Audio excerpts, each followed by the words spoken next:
आप में से अक्सर ख़वातीन 16 घंटे की फ़ास्टिंग करती होंगी, 20 घंटे की फ़ास्टिंग करती होंगी, लेकिन वेट जो है वो कम होने का नाम ही नहीं ले रहा। इसके क्या रीज़न हो सकते हैं, तमाम इस वीडियो में आपको मालूम हो जाएगा। बहुत सारी टिप्स आप लोगों के साथ शेयर करने वाली हूँ। तबीयत जो है वो बिल्कुल भी ठीक नहीं है, आवाज़ जो है वो निकल ही नहीं रही है, इतना ज़्यादा ज़ुकाम मुझे हुआ है ना कि बस एंड है। बट अपनी प्यारी प्यारी यूट्यूब फैमिली के लिए वीडियो भी तो अपलोड करनी थी ना। अस्सलाम वालेकुम, वेलकम बैक अगेन। आज की मेरी वीडियो उन तमाम लेडीज़ के लिए जो अपना वेट कम करना चाहती हैं लेकिन हो ही नहीं पाता है। बहुत सारे तरीके आजमाती हैं लेकिन वेट है जो टस से मस ही नहीं होता है। सबसे पहले मैं आपको थोड़ी सी रूटीन भी बता देती हूँ। यहाँ पे मैं बनाने लगी थी फिरनी, और पहली दफ़ा बनाने लगी थी लेकिन बहुत मज़े की बन गई थी, क्योंकि मुझे ना इस तरह के काम थोड़े से डिफ़िकल्ट लगते हैं। मतलब मुझे लगता है कि मैं नहीं कर पाऊँगी, लेकिन फिर भी मैंने कोशिश की और बड़ी मज़े की बन गई थी। तो चलें जी, आते हैं जी टॉपिक की तरफ। इंटरमिटेंट फास्टिंग करने से रेगुलर हर चीज़ को फ़ॉलो करने से भी बाज़ लोगों का वेट कम नहीं होता है। सबसे पहले इम्पॉर्टेंट बात ये कि इंटरमिटेंट फास्टिंग होती क्या है।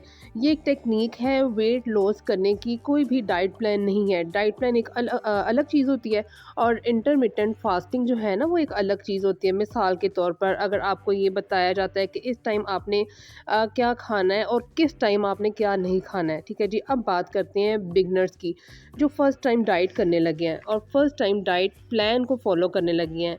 उनके लिए सबसे आसान मेथड जो है ना वो ये है कि आपने 12 घंटे ईटिंग और 12 घंटे की फास्टिंग, जो 12 घंटे की फास्टिंग है ना, इसको आपने लाजमी तौर पे फॉलो करना है और ये 21 डेज़ के लिए फॉलो करना है। क्योंकि जब आपने वेट जो गेन किया है वो ज़ाहिरी बात है एकदम से तो नहीं गेन हुआ है, उसको 5 से 6 माह तो लगे हैं।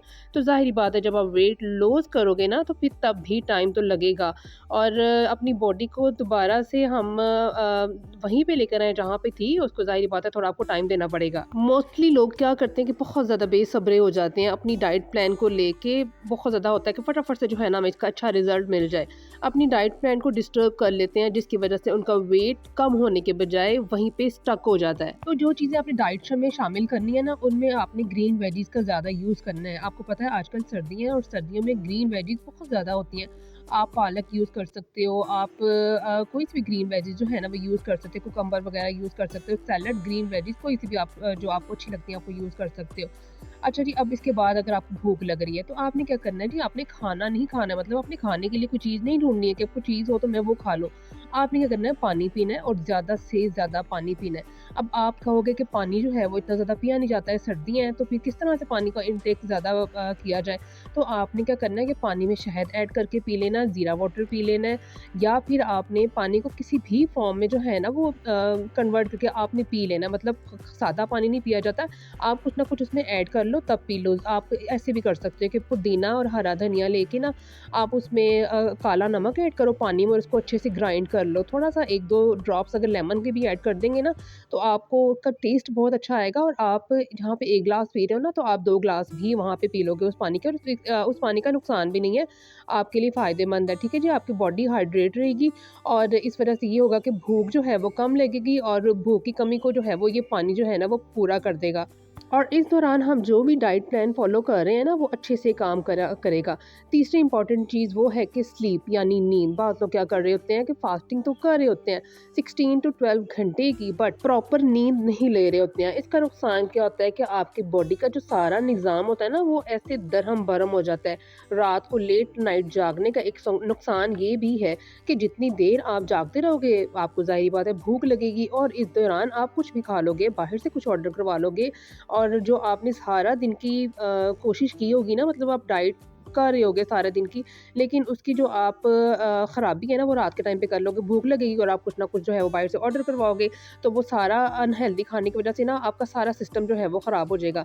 इन तीनों चीज़ों को जो मैंने आपको बताई हैं 21 डेज़ तक आपने इसी शेड्यूल को फ़ॉलो करना है। फिर आप महसूस करोगे कि आपका वेट जो है ना वो एकदम से जो है वो कम होगा। वेट लॉस के जो भी प्लान्स होते हैं ना, जब आप उनको फ़ॉलो करते हैं ना तो एकदम आपको रिज़ल्ट नहीं मिलते हैं। मैक्सिमम 8 टू 10 वीक लगते हैं, और आपने क्या करना है इस दौरान सब्र का दामन जो है ना वो हाथ से नहीं छोड़ना है, बिल्कुल भी बेसब्रे नहीं होना है। आपने क्या करना है कि मतलब आपने ये 3 चीज़ों को फ़ॉलो कर लिया।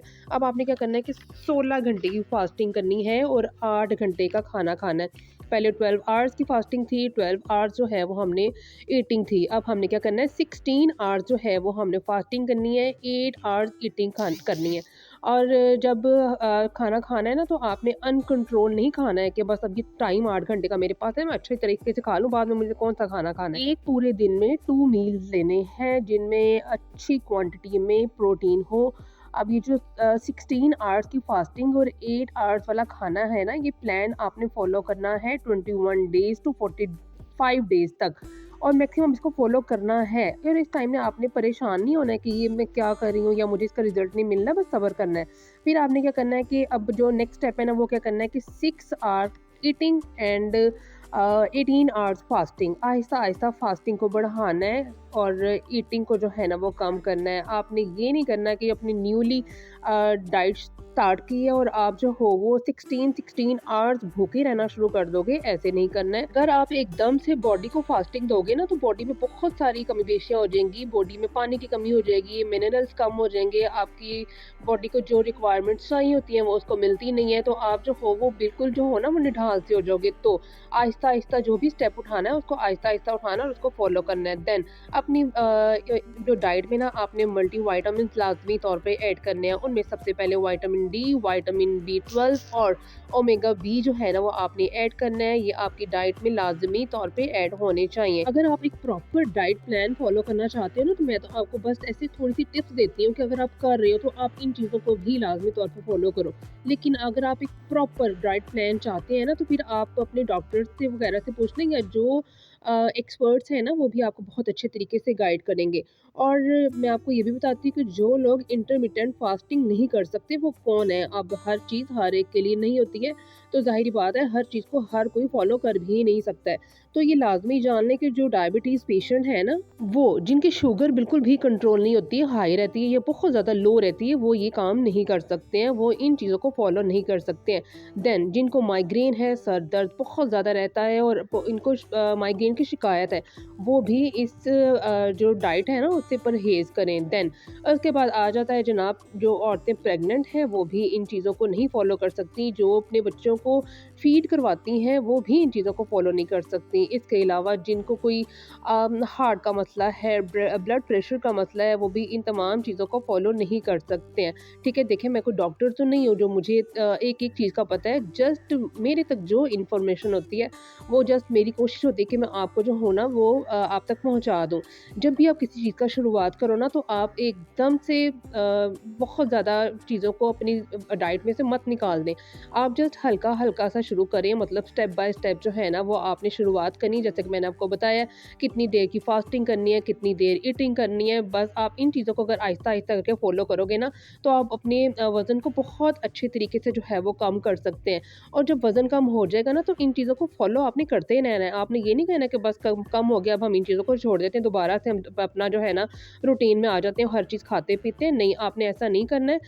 अगर इस तरह से करोगे ना तो वेट दोबारा से अपनी जगह पे आ जाएगा। तो बस जनाब यही थी जी मेरी आज की वीडियो। होप सो आपको पसंद आई होगी। अगर पसंद आई है, अगर थोड़ा-सा भी आपको फ़ायदा पहुँचा है, अगर थोड़ी-सी भी आपको मेरी बात की समझ आई है, चैनल को फटाफट से कर लें सब्सक्राइब, वीडियो को लाइक भी कर दें अगर वीडियो का कोई सा भी पार्ट आपको पसंद आया उसको। ठीक है, देन आप आगे भी शेयर कर दें ताकि जो लोग फ़ायदा उठाना चाहते हैं, जो लोग अपने वेट की वजह से परेशान हैं और वेट को कम करना चाहते हैं बट कर नहीं पाते हैं, कोई स्टेप उठा नहीं पाते हैं, उन तक जो है ना ये वीडियो आप लाज़मी तौर पे पहुँचाएँ। ठीक है, मिलूँगी मैं आपके साथ नेक्स्ट एक और बहुत ही इन्फॉर्मेटिव टॉपिक के साथ। तब तक के लिए ओके, अल्लाह हाफ़िज़। और एक बात और, डाइट के हवाले से मैंने और भी वीडियोस जो है वो अपलोड की हुई हैं। मेरे चैनल पे जाएं, सब्सक्राइब करें और उन वीडियोस से भी आप मुकम्मल तौर पे फ़ायदा उठाएं, क्योंकि मैंने बहुत मज़े की वीडियोस जो है ना वो अपलोड की हुई हैं। और मुझे यकीन है कि जब आप उन को देखोगे ना, उन वीडियोज़ को सुनोगे गौर से, तो आपको कोई ना कोई फ़ायदा लाजमी तौर पर पहुँचेगा। ओके जी, अल्लाह हाफिज़।